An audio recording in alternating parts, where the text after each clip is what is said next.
Lepaskan! Lepaskan bangsat! Bang Amran tiba-tiba membentakku.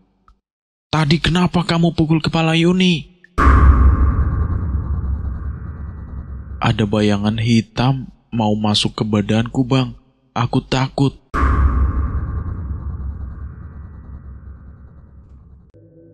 Assalamualaikum warahmatullahi wabarakatuh. Jumpa lagi bareng Bobby di Lentera Hitam. Tentunya yang akan menceritakan kisah misteri pendakian gunung. Pada kesempatan kali ini saya akan melanjutkan cerita yang sebelumnya. Cerita yang berjudul Teror di Gunung Dempo. Buat teman-teman yang belum mendengar cerita sebelumnya, alangkah baiknya mendengarkan terlebih dahulu agar mengerti alur ceritanya. Bagaimana kelanjutan kisahnya? Kita langsung saja ke ceritanya. Cerita horor dimulai.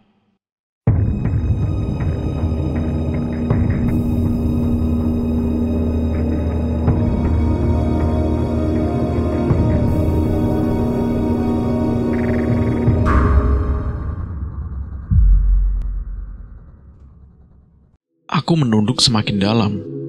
Rasa bersalahku sedemikian besar. Bang Idan tampak mengerti. Dia mengusap punggungku dan mengajak kami semua untuk berjalan lagi. Tiba-tiba Yuni menjerit histeris dan meronta-ronta. Kulihat Ale dan Anes dengan sigap memegangi Yuni yang kian kalap. Ale berteriak-teriak meminta tolong. Tubuh Yuni terangkat ke udara. Jeritanya kian kencang. Bang Amran dan Bang Idan melompat dan memegangi kaki si Yuni.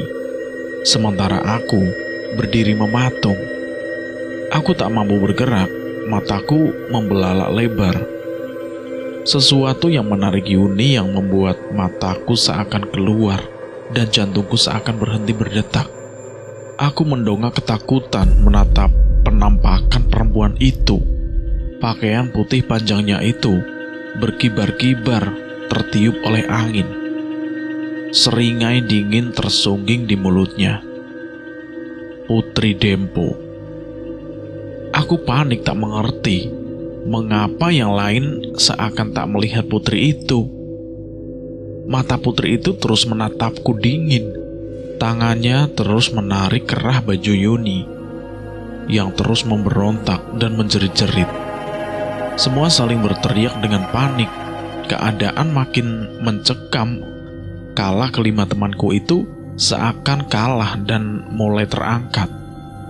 Aku pun mengumpulkan keberanianku, lalu mengambil sebatang kayu dan berteriak sambil mengayunkan kayu itu ke tangannya. Aku benar-benar kalap. Lepaskan! Lepaskan bangsat! Di situ Bang Amran tiba-tiba menerkamku dan memegangi tanganku sambil berteriak, "Jangan, jangan!" Bang Idan juga berteriak kepadaku, "Jangan Pin, Alpin, jangan! Kenapa kau pukul kepala Yuni? Alpin, jangan Pin!" Bang Amran akhirnya menjatuhkan kayu yang ku genggam itu dan menjatuhkanku. Ku tatap ke atas. Pandangan putri itu melekat padaku dengan tatapan murka. Kemudian entah dari mana terdengar suara raungan harimau membahana.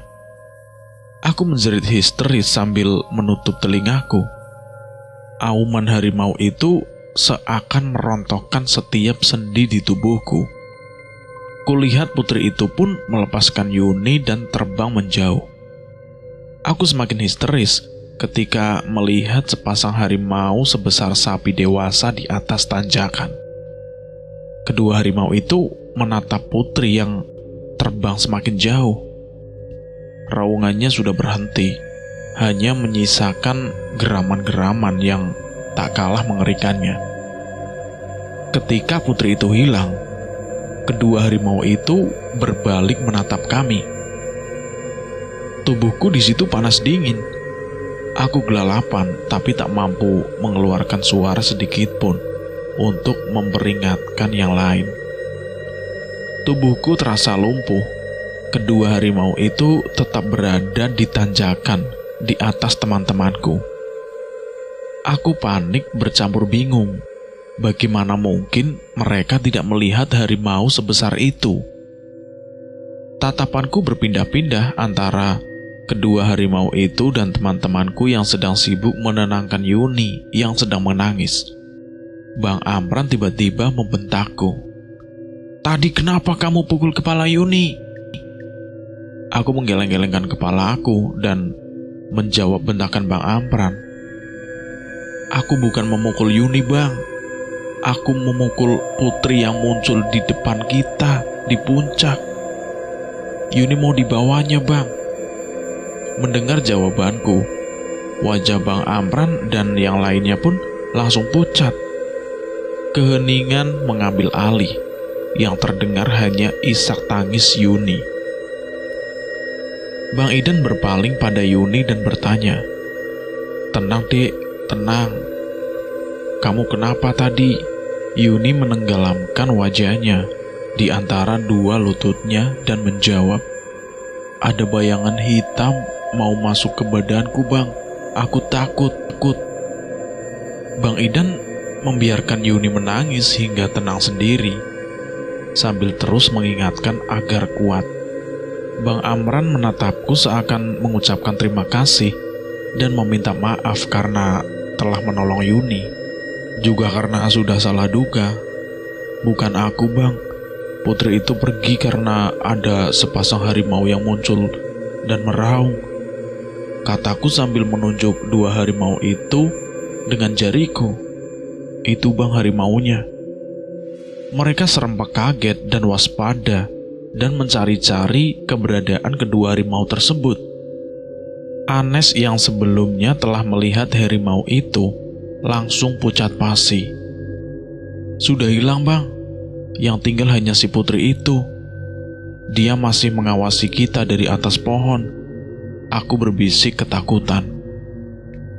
Mereka makin panik mendengar kalimat terakhirku. Bang Idan langsung berdiri dan mengajak jalan lagi. Yuni dipapah oleh Anes dan Ale. "Cepat, tinggalkan tempat ini," kata Bang Idan. Kami terus berjalan dalam diam, tanpa ada yang berbicara. Hanya sesekali Bang Idan memanggil nama-nama kami, hanya untuk memastikan kami masih ada. Aku berjalan dengan tanganku dilipat Bang Idan dengan erat. Mengetahui aku lebih sering dijadikan sasaran, membuat fokusnya lebih kepadaku. "Ada apa, Dek?" tanyanya saat merasakan tanganku gemetar.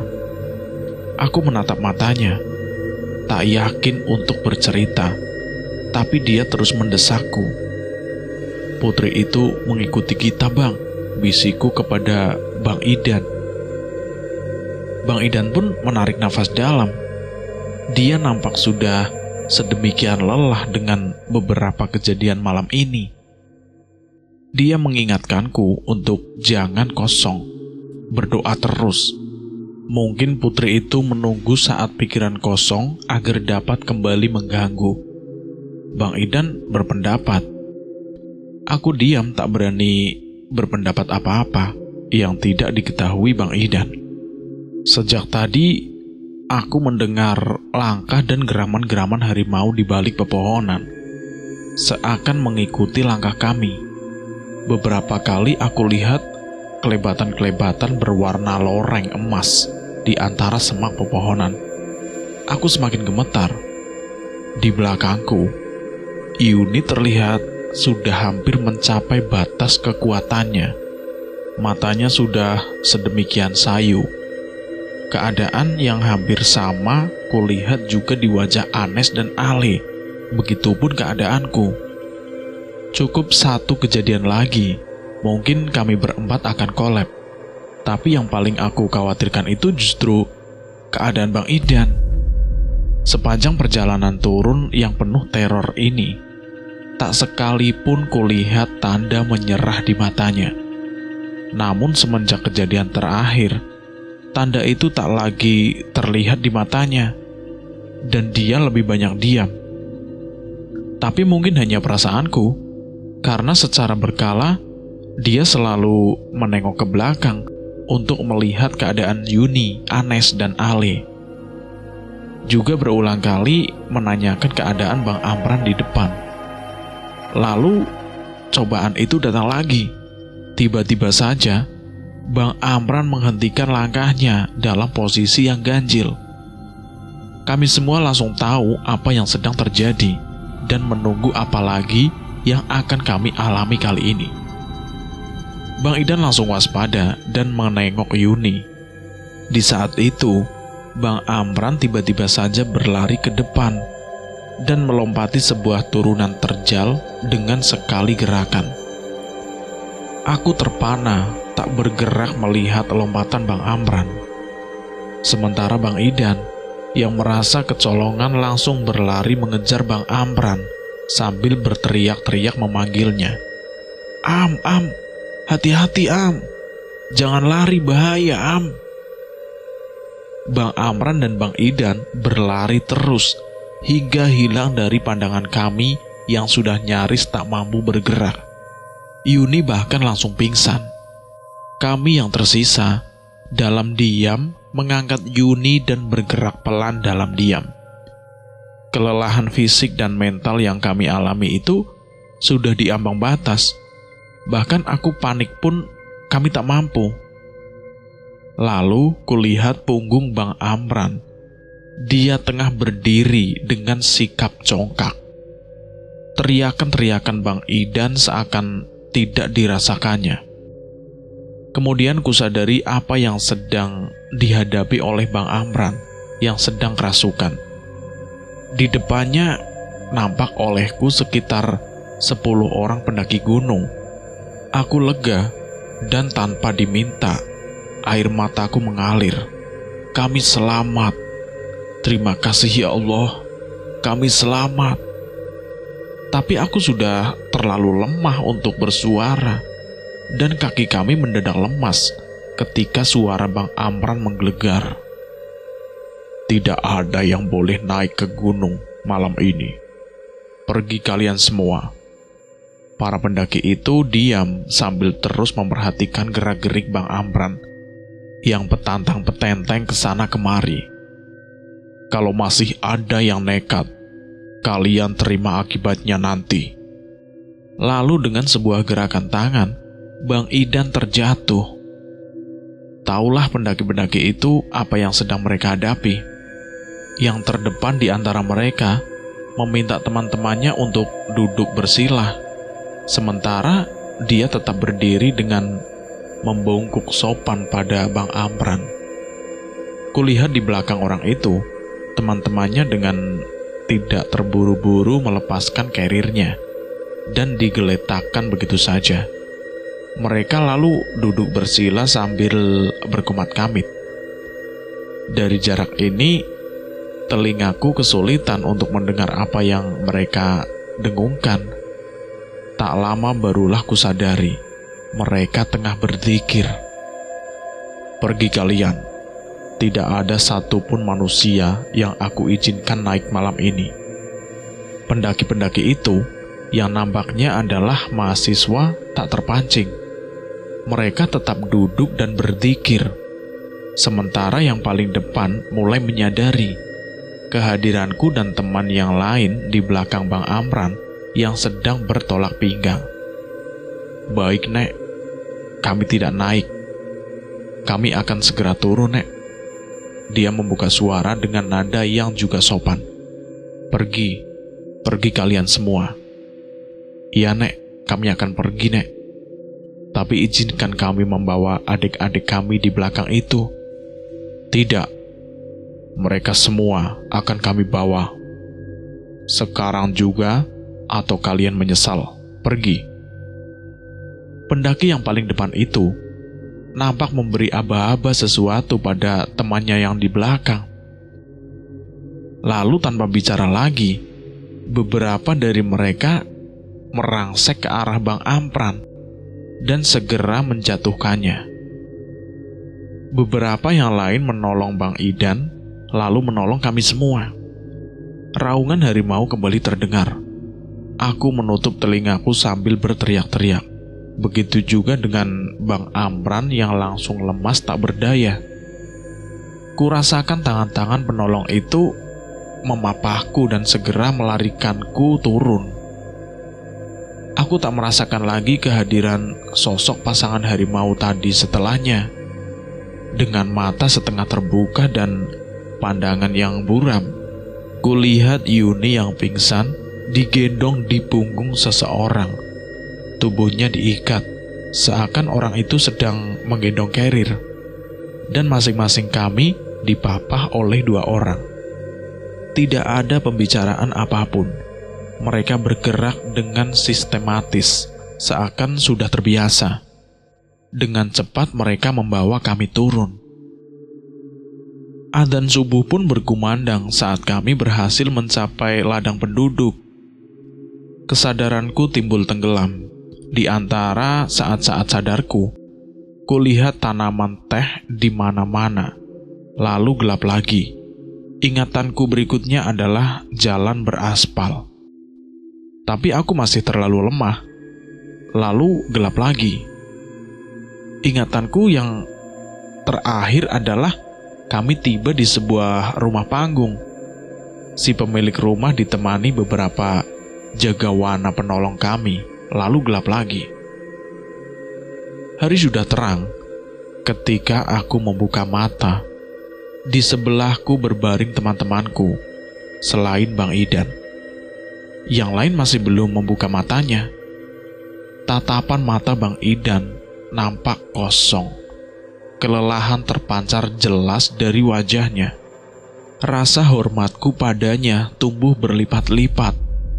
Tanpanya, mustahil kami semua bisa lolos dengan selamat dari cengkraman penghuni Gunung Dembo itu. Perhatianku teralih ketika tuan rumah terdengar menyambut tamu yang baru datang. Dari sedikit yang aku dengar, rupanya beberapa pendaki gunung. Aku menduga rumah ini mungkin berfungsi sebagai base camp bagi yang ingin mendaki Gunung Dembo. Dari suara-suara yang aku tangkap, sepertinya ada beberapa orang juga yang sedang berkumpul di ruang depan. Bang Idan melihatku yang sudah bangun. Dia tersenyum. "Alhamdulillah ya, Dik, kamu sudah selamat. Abang benar-benar lega," katanya padaku. "Abang gak tahu harus ngomong apa, Dek, ke orang tua kalian kalau terjadi apa-apa." Aku memegang tangannya dan benar-benar berterima kasih. Dia lalu mengajakku cuci muka dan menemui orang-orang di ruang depan itu. Orang-orang langsung berhenti ngobrol ketika kami muncul. Rupanya ada lebih banyak orang daripada yang aku kira. Kulihat wajah-wajah tak asing yang tadi malam menolong kami. Mereka tersenyum lalu mengajakku dan Bang Idan untuk duduk. Selain mereka, ada seorang bapak setengah baya. Mungkin bapak ini pemilik rumah. Wajahnya terlihat teduh dan bijaksana. Di dekat pintu ada beberapa orang lagi dengan wajah dan pakaian yang lusuh, seperti baru saja turun dari gunung. Beberapa carrier tersandar di dinding. Aku dan Bang Idan dengan hikmat berterima kasih pada kakak-kakak mahasiswa itu. Kami juga menyalami mereka yang ada di ruangan itu satu persatu. Lalu si bapak pemilik rumah meminta kami duduk dan meminta kami menjelaskan apa yang sebenarnya terjadi tadi malam. Mereka mendengarkan dengan seksama saat Bang Idan menjelaskan kejadian per kejadian dengan runut. Orang-orang berpakaian lusuh tadi terlihat beberapa kali mengernyitkan matanya saat mendengar cerita Bang Idan. Lalu si bapak pemilik rumah itu mengambil alih ketika Bang Idan selesai. "Adik-adik semua harus bersyukur masih bisa pulang dengan selamat. Kejadian yang kalian alami itu sudah termasuk gawat. Sejujurnya, Bapak di sini pun sudah pasrah. Kemungkinan kalian selamat itu kecil. Ini benar-benar keajaiban, katanya sambil menatap padaku dan Bang Idan dengan serius. Kami berdua pun mengangguk. Semua mata tengah menatap kami. Jadikan ini pelajaran. Besok-besok kalau mau naik lagi ke gunung manapun harus izin. Baik pada orang rumah, juga pada kami selaku juru kunci. Dan berlaku yang sopan dengan tidak berkata kotor. Berbuat kotor atau membawa sesuatu yang tidak pantas, sambung bapak itu lagi. Selain manusia, Allah juga menciptakan jin untuk hidup berdampingan. Gunung juga rumah dari banyak golongan mereka. Saya yang salah, Pak. Bukan adik-adik ini. Saya tidak sengaja membawa sesuatu yang kurang pantas. Bang Idan menjawab dengan serius, wajahnya tertunduk. Saya yang akan bertanggung jawab, Pak. Bapak setengah baya itu lalu mempersilahkan orang-orang berpakaian kumal tadi untuk berbicara. Rupanya benar, mereka memang baru turun gunung, dan ucapannya kemudian membuatku ternganga. Tidak ada air bah di pelataran, katanya. Aku dan Bang Idan saling bertatapan heran. Belum sempat kami bicara, dia meneruskan lagi ucapannya. Kalian tidak sendiri di pelataran kemarin. Ada tenda kami dan satu tenda rombongan anak Muhammadiyah, tidak jauh dari tenda kalian. Dia berkata sambil menatap kami satu persatu. Betul, sore itu hujan gerimis. Tapi tak ada badai sama sekali. Menjelang gelap itu, kami lihat kalian berteriak-teriak sambil berlari meninggalkan tenda. Tenggorokanku tercekat mendengar ceritanya. Teringat badai dahsyat dan air bah yang menghancurkan tenda kami. Tenda kalian masih ada di tempatnya, juga makanan dan piring yang belum sempat kalian makan. Juga kartu bergambar porno milik kalian, katanya lagi. Melihat kartu-kartu itu, kami yakin pasti ada yang tidak beres. Beberapa dari kami mengejar kalian, tapi kalian sudah tidak ada dimanapun. Petir, Bang, di situ ada petir, tanyaku kepada orang itu. Orang itu menatap mataku dan menjawab dingin, tidak ada petir di situ. Siang itu kami diperbolehkan pulang ke rumah. Aku sangat bersyukur, akhirnya kami semua selamat. Kutatap ruangan tempat Bapak berwajah teduh itu sekali lagi. Ruangan ini, Gunung Dempo dan semua pengalaman tadi malam tak akan mungkin pernah bisa kulupakan. Sebelum aku melangkah pergi, yang terakhir aku lihat di rumah itu adalah kalender bertahun 1992 yang tergantung di dinding. Kami pun pulang. Penghuni Gunung Dempo ternyata tak melepaskan kami dengan mudah. 1 hari setelah pulang kembali ke rumah, ku dengar Bang Idan dilarikan ke rumah sakit.